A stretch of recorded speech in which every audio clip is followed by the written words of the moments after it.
رجب کے مہینے میں اکثر دو سوالات کیے جاتے ہیں۔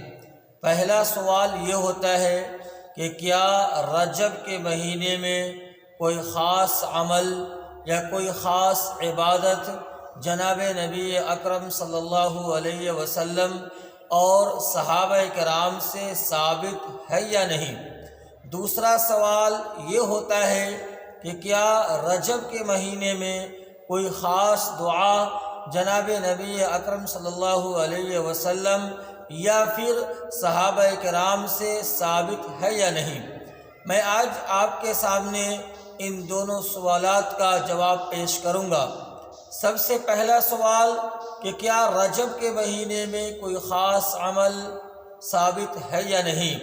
اس بات کو میں واضح اور صاف الفاظ میں کہہ دوں کہ رجب کے مہینے میں جناب نبی اکرم صلی اللہ علیہ وسلم یا صحابہ کرام سے یا پھر علماء کبار سے کوئی مخصوص عمل یا کوئی مخصوص عبادت ثابت نہیں ہے، چاہے جائے کہ وہ رجب کی 27 ہی کی رات کیوں نہ ہو۔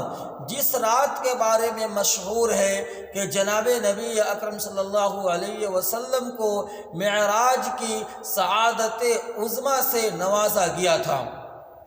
جو بھی روایات رجب کے بارے میں ملتی ہیں کہ رجب کے مہینے میں یہ عبادات کی جائے، یہ نیک اعمال کیے جائیں، اس کے ثواب اتنے زیادہ بتائے جاتے ہیں جس کی کوئی حد نہیں ہے، ان تمام روایات کے بارے میں حافظ ابن حجر عسقلانی نے یا تو موضوع قرار دیا ہے یا پھر من گھڑت اور ضعیف قرار دیا ہے۔ دوسرا سوال یہ کہ کیا جناب نبی اکرم صلی اللہ علیہ وسلم سے رجب کے مہینے میں کوئی دعا ثابت ہے؟ اس کا جواب یہ ہے کہ ہاں، جناب نبی اکرم صلی اللہ علیہ وسلم سے رجب کے مہینے میں ایک دعا ثابت ہے۔ اس کے لیے آپ مشکوٰۃ شریف کی ایک حدیث کی سماعت کیجیے۔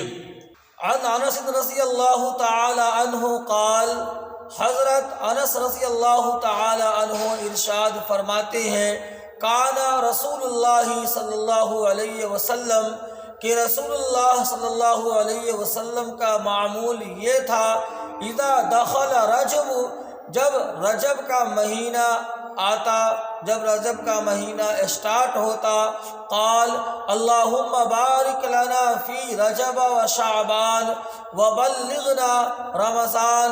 آپ صلی اللہ علیہ وسلم یہ دعا کرتے تھے، اے اللہ مجھے رجب اور شعبان کے مہینے میں برکت عطا فرما، یعنی میری زندگی اتنی دے دے کہ رجب اور شعبان کا مہینہ میں پالوں اور رمضان تک کے پہنچ جاؤں۔ وہ دعا یہ ہے، اللہم بارک لنا فی رجب و شعبان وبلغنا رمضان۔